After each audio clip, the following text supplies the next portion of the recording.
Welcome to the Next Level Human podcast. As a human, you have a job to do.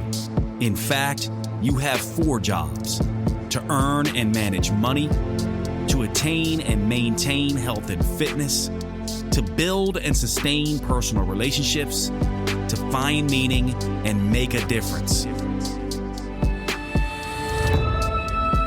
None of these jobs are taught in school, and that is what this podcast is designed to do: to educate us all on living our most fulfilled lives through the mastery of these 4 jobs. I'm your host, Dr. Jade Teta, and I believe we are here living this life for 3 reasons, and 3 reasons only: to learn, to teach, and to love. In this podcast, I will be learning, teaching, and loving right along with you. I'm grateful to have your company. Here's to our next level.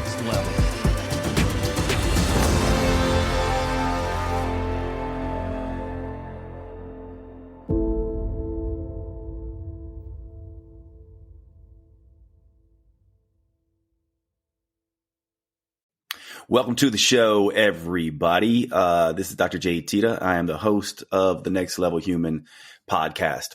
Today, we are going to be talking about change. We do that a lot on this show. It is perhaps the most important thing that we humans do. This podcast really is a personal development podcast, and I do think personal development is the most important job that we have as humans. And of course, within personal development, there's really 4 jobs that each of us must manage. And we talk about this in the beginning of every single show. You hear it in the beginning of every single show. The 4 jobs of every human: we must manage, save, earn money. We must attain and maintain health and fitness. We must find, give, receive, collaborate, communicate, love our fellow humans. We got to manage those personal relationships. And of course, the most important one, the personal development one, in my opinion, which has a lot to do with purpose and meaning. But why are we not able to achieve these things? It is very difficult, obviously, for people to make the changes that they want to make. Why? So one of the things that we have been talking about repeatedly in the last several episodes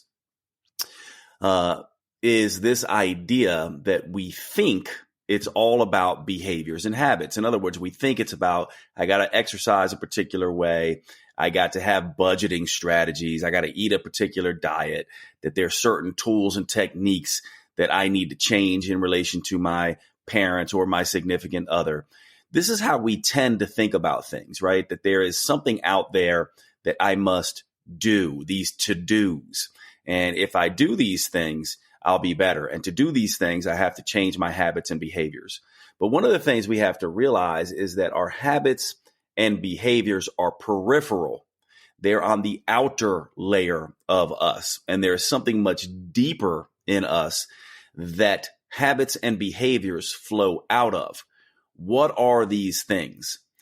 They are our identity, which is informed by our beliefs, which is informed by our stories. So it's stories which transfer into beliefs, which construct our identities, which then impact our thinking and our feeling and ultimately our behaviors and our habits. So if we want to change, we need to be aware of the fact that habits and behaviors are peripheral. They're downstream from identity, beliefs, and perhaps most importantly, story. Our stories, the stories we tell. So we're going to spend a little time with this. Now, I just released a brand new book. It's called You Grow Me with my co-author, Emily Goff. It is a book about romance. However, it's really a book about personal development and the stories that we tell. And so if you're interested in this particular podcast, that book, even if you're not necessarily interested in romantic issues, it really is a personal development book that unpacks stories specifically in the realm of romance and helps you understand how to deconstruct those stories to live a better story, to get better results in personal relationships, in particular romance. So if you like this discussion, I would encourage you to get that book, because it really is first and foremost a personal development book that just talks about these concepts that we're going to cover in this issue, or in this issue of the podcast, this episode of the podcast, rather, in a way that is oriented around romance. So let's start with where these stories come from. These stories that we live by come from, they begin to be formed as early as our lives began, right? So literally from the age of 0 when we're born all the way till our present time. But there are particular developmental stages that these stories become more important and become more influencing. The developmental stage of childhood, 0 to 10 years old. The developmental stage of adolescence, 10 to 20 years old. And then our young adulthood, our 20s, our early 30s. In the early developmental years, these are the programs that come around safety and security. In the adolescent years, these are the programs and stories that we tell ourselves around acceptance and belonging. And in our early adulthood, these are the programs and stories we tell ourselves around autonomy, freedom, these kinds of things, authenticity, etc. It's really when we really discover who we are. Now, of course, I have made the case over and over again in the Next Level Human Philosophy that we get stuck. And so that 0 to 10-year-old phase is the base level human phase. Now, a lot of people get this wrong because they like to think about hierarchies, base level being worse than culture level being worse than next level. It's really about a developmental process. The base level process, the child process, is really about we must be self-centered. We must be self-contained. We must be selfish to survive. Little kids, of course, they aren't able to be aware and conscious in the same way an adult would be. And so, of course, they see their parents or their caretakers as just extensions of themselves. It's a very selfish time frame, and it needs to be, because a child can't take care of themselves. So don't get confused here with this idea of a child being selfish. They must be. It's a normal part of their development, of course. However, if we get stuck in base level, if we get stuck in that base level state, if we for some reason have struggles or traumas or trials or tribulations or things like that, where we get stuck in that base level state, then we can be in a position where we are constantly challenged in safety and security needs. And this can bring out all kinds of dysfunction.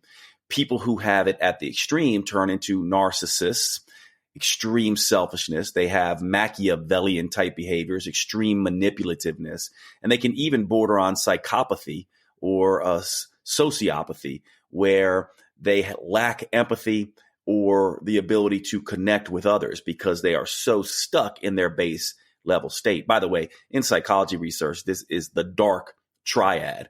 It is narcissism, Machiavellianism, and psychopathy. Narcissism being extreme sort of selfishness or self-centeredness, Machiavellianism being more manipulative tendencies, and psychopathy being lack of compassion for others and only care for ourselves. So when we get stuck in our base level state, we write stories about safety and security. Now, if we write stories about safety and security and we don't feel safe and secure as little kids, how's that going to manifest as adults? Well, we're going to have stories about control and power, because if we lack safety and security, we are going to want to control our environment and have power over it.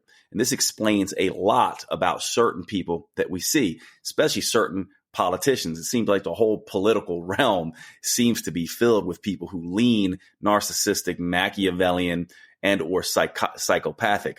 And a lot of us lament that fact. And there's actually research suggesting that in times of distress, in times of cultural unrest, national upheaval, narcissistic, Machiavellian, psychopathic type of people, because they're so self-centered and think so highly of themselves and think they're the smartest person in the room, they tend to seek power. And because when these things are happening, we humans also tend to default back to our base level selves a little bit because we're a little bit fearful and feeling our safety and security being challenged. We also many people tend to want to vote for these people. So we have to check ourselves. These stories have real implications for the world, not just ourselves. But these are deep stories. Now, in the culture level way of looking at things, you go into your adolescent self, it's all about acceptance and belonging. And if we get our... We'll be back after a quick break. All right. Well, I have a new partnership to announce that I am very excited about. And this partnership is with the next level human company, ButcherBox. I consider them a next level human company because they are doing everything they can to source the best quality meats, as well as source those meats from companies and farmers that are committed to sustainable and regenerative animal husbandry, raising animals in the way that they are naturally supposed to be raised and doing right by the environment. And it is just what it sounds like, a butcher box. Imagine you had a butcher right down the street from you that put a box together for you of all the best quality meats that you could find. And that is what ButcherBox does. They send them frozen right to your door. And the animals are the highest quality. 100% grass-fed and grass-finished beef, never given antibiotics or hormones, humanely raised. Grass-fed beef is an incredible source of omega-3 acids, vitamins, and minerals. It is one of the healthiest foods on the planet. Not only is the beef superior, but they also raise crate-free pork that are humanely raised. Also, never with antibiotics or hormones in any of their meats. They also really pay special attention to their chicken. These are pasture-raised chicken, heirloom breeds. This means ancient breeds, wild breeds. They never give them antibiotics or hormones, and these are free-ranging animals that can run out in the pasture and eat all of the worms and bugs and everything else to make their meat incredibly healthy. And they also do free-range turkey and wild-caught seafood. And this seafood is wild-caught, sustainably harvested, no artificial coloring, no additives, just straight from the sea. Your health is going to get better, and it is much better for the environment. If you want to get involved, there are two ways to do this. One, you can go to drj.com/butcherbox, and you can choose between 3 curated boxes, or you can do what I do, which is make your own box. That's drjade.com/butcherbox. And when you sign up using that link, you can choose between a free year of salmon, a free year of ground beef, or a free year of chicken breast. I love ButcherBox. I use them myself. I am so excited that they are now sponsoring the podcast. drjade.com/butcherbox. And let's get back to the show.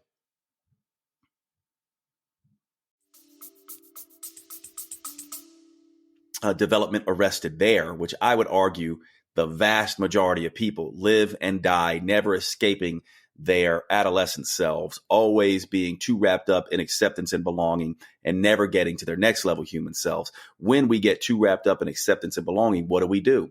Well, we start to posture. We peacock. We want popularity. Popularity is what we go for, and we forget ourselves. We forget our authenticity. And so we write stories about who we're supposed to be in the eyes of culture, what we're supposed to do in the eyes of culture, the job we're supposed to have, the timetable we're supposed to be on. Everything begins to look like, quote, keeping up with the Joneses. And that is a whole series of stories also that we write. Now, keep in mind the base level stories we write and those culture level stories we write. We're not always aware of them. They live in our subconscious minds. And we're going to talk about that here in just a minute. And then, of course, if we escape this level of development, and by escape is probably not the best word, evolve past these levels of base level development and culture level development, we move into our next level human state. And the next level human state is concerned mainly with growth and contribution. It's all about, I want to do something to grow myself, and I want to do something to matter and make a difference for the world. And in order to do that, we move into freedom and autonomy, but most importantly, our own authenticity. We begin to see that culture level ways of doing things make me mean that I will leave myself behind. And I start to own myself as a next level human. I start to own my uniqueness, appreciate my uniqueness, love myself for my uniqueness, and start finding ways to grow myself, enrich others, and contribute to the world. And these stories begin to define everything that we do. And so in the book, You Grow Me, and in much of my teachings, I talk about how these stories form. So imagine you have a long piece of string. When I was in elementary school, actually, I'll never forget, I don't know why, but there were always strings on the floor, or yarn, pieces of yarn on the floor. And I'd pick that up when I was bored in class. And if you have a long string and you're bored, what are you going to do? Well, the only thing you can do really with it is tie a knot. So I'd tie a knot with it. And then I'd tie another knot on top of that, and another knot on top of that, and another knot before I had this big ball of yarn. And then I would try to find another straight piece of string and start tying knots in that. Well, this is a lot like what happens in our subconscious mind. In our base level times, development 0 to 10, in our adolescent time, we write stories.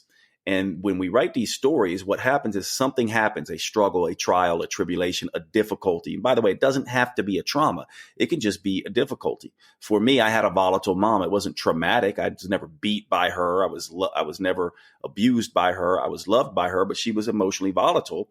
And that was not a trauma per se, but it was a struggle or difficult for me. So I wrote a story about not trusting female emotions because I never knew what I would get with my mom. Also, my brother teased me a lot when I was young. It wasn't traumatic. I wasn't abused. He didn't beat on me. He didn't assault me, that kind of thing. But he really teased me, and it had an impact on me. And so the story I wrote there was I needed to get big and strong and defend myself. And even my current body type at 50 years old, this beefy sort of muscular body is an outcropping or a consequence of that story of safety and security, becoming a strong guy. And so this is what happens to us. We humans are meaning-making machines. We forget that we tie these knots in our psychological ball of yarn. And these original knots we tie from these original stories, they become what I call seed stories. Seed stories in that if you take a seed and you plant it in the soil and it grows, those roots go pretty deep. And those roots and that seed determine everything that happens after that. So all these branches and leaves on this tree, right, stem from the root belief systems and the root core of that tree.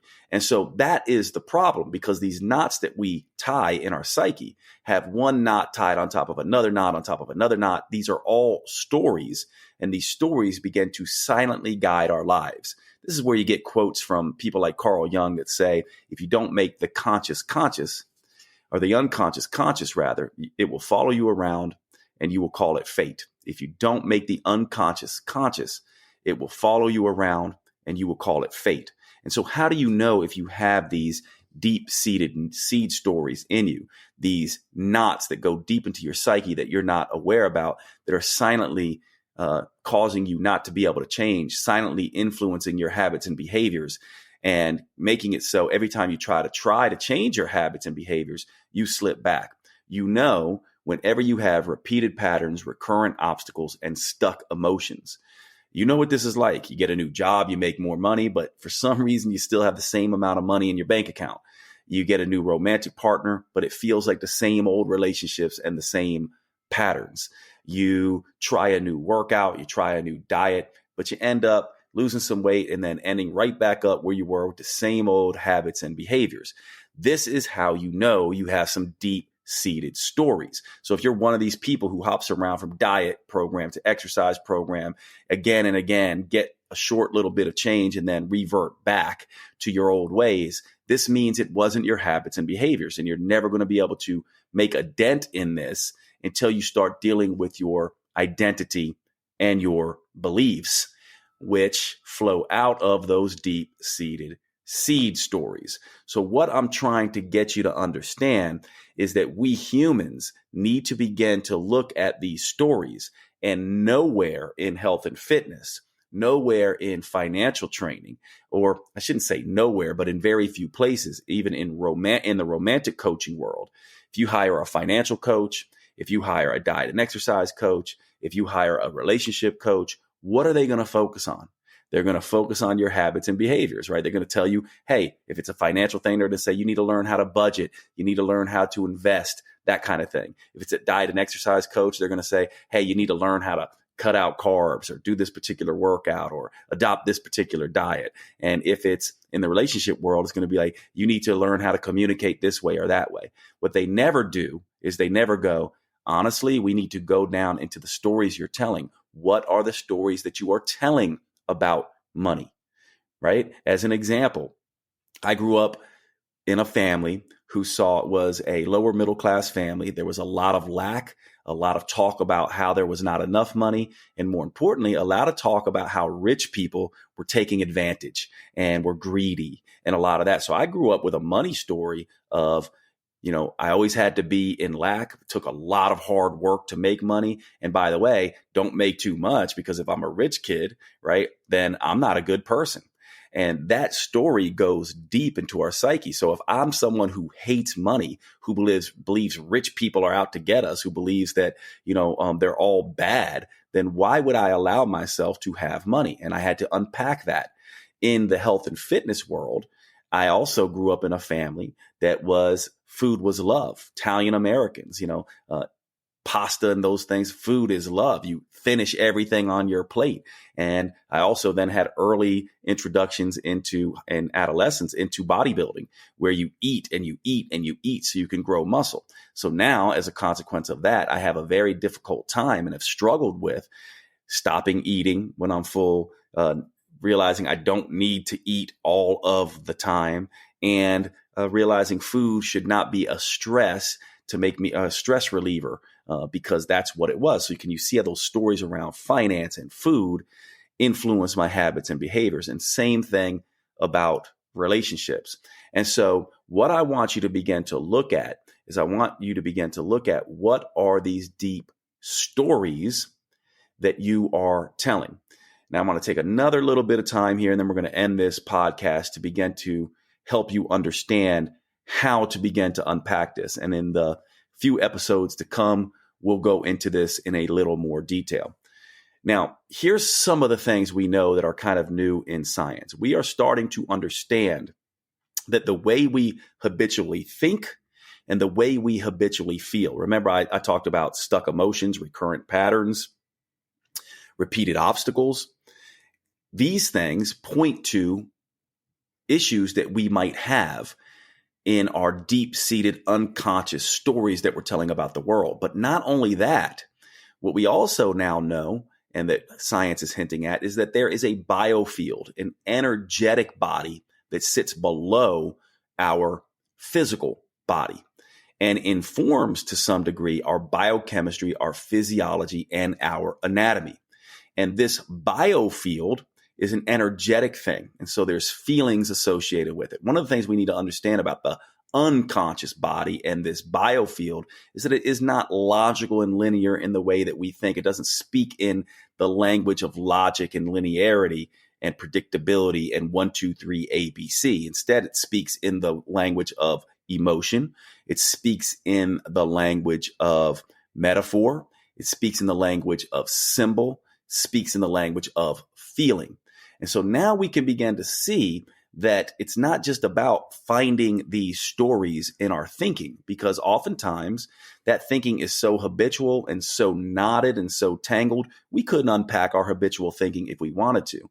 However, we can begin to look at this biofield science and some of the information around the chakras. Remember the woo-woo new age chakras? Well, now there's actually new research showing that these chakras do indeed exist, that there are indeed energy of centers in our body that are giving off electromagnetic fields. The biggest ones are the heart area and the brain. Of course, these are associated with chakras. And then there's smaller ones going down the body that correlate with the 7 chakras or the 8 chakras. Actually, they've even found 10 of them. Now, why is this important? Because these energy centers also feed into anatomical places in our body. So for example, let's say chakra 1 or energy center 1 or biofield, biofield frequency number 1 down near the perineum, the core chakra. If that energy center has feelings there, and everyone knows what this feels like, by the way. If you ever get up into a high place, especially people who are really afraid of heights, you feel that weird feeling down near your genitals, right? That weird feeling down near your perineum. That is the energetics of chakra 1.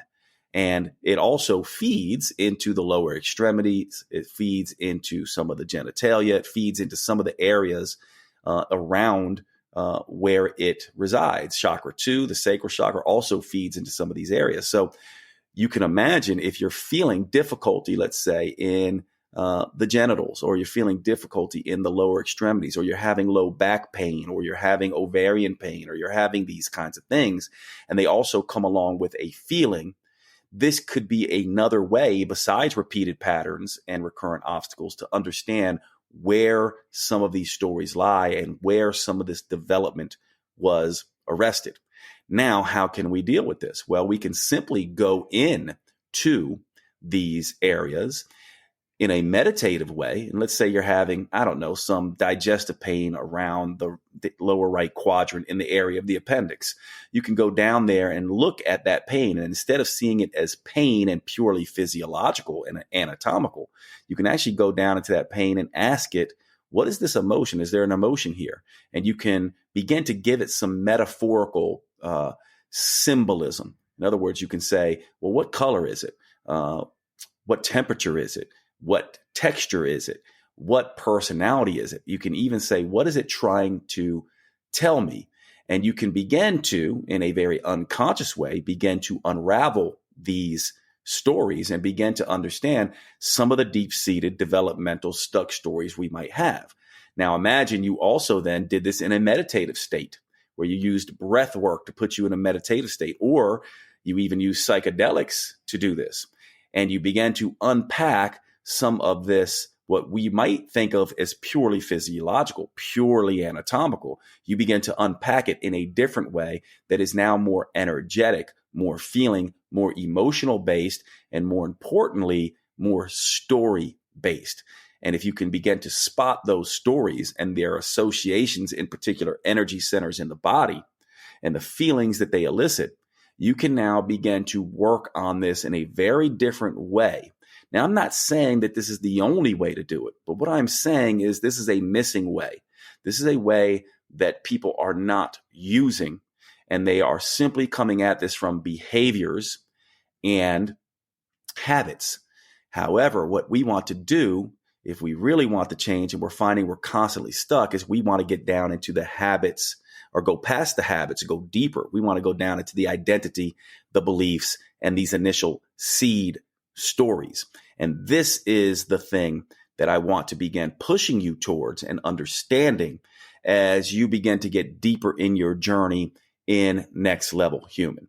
So this is just more of an introduction, adding on a piece. A lot of this for some of you in the beginning of this podcast was sort of review, but I added on this other piece here about tying in the biofields, tying in the chakras, and tying in how our stories, how our beliefs, how our identity are perhaps related to our physiology and our anatomy and even our biochemistry. And I want to keep unpacking this story for you. So I'm going to stop right there. But if you're someone who's listening to this and you're going, wow, this is really, really interesting, I want you to stick around and make sure you check out the next couple episodes. Also, go and get my new book, You Grow Me. It is a book on romance, but it unpacks a lot of what I just talked about in this podcast through the lens of romance. I hope you enjoyed this podcast. I hope it gave you some things to think about. I appreciate you all as always, and I will see you at the next show.